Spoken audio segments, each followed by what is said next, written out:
And my message today, I want to begin and challenge you about a hat that all of us must wear. And this hat, I dare say, we can't take it off. I want to encourage today, very simple message, simplistic, but I want to challenge you today and remind you of a hat that every single one of us has to wear. Every one of us needs to keep this hat on, along with every other thing that we do. You see, in 2 Timothy chapter 2, 2 Timothy chapter 2 and verse 3, the Apostle Paul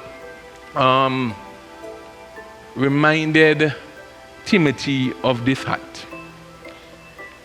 Paul writing to Timothy, his son in the Lord, his mentee, he wrote to him, powerful, and he says to him, thou therefore, Paul was about to die, it was his parting letter, and he wrote to Timothy, he said, thou therefore endure hardness as a good soldier of Jesus Christ. Verse 4 says, no man that warreth entangleth himself with the affairs of this life, that he may please him who has chosen him to be a soldier. If you can have my graphic with my hat to give the people to carry home today. You see this hat? In its simplistic nature, is the hat that I want to encourage you as the Apostle Paul encouraged Timothy, that God has called us to be a soldier, and we have to put on the hat of a soldier.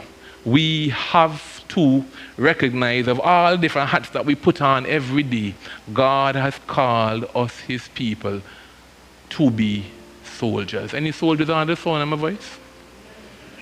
Well, I know we have two. Let me see hands of all the soldiers in the house. Yeah, the old time song we just sing, are you in the army? Say yeah. Are you in the army? Say yeah, yeah, yeah.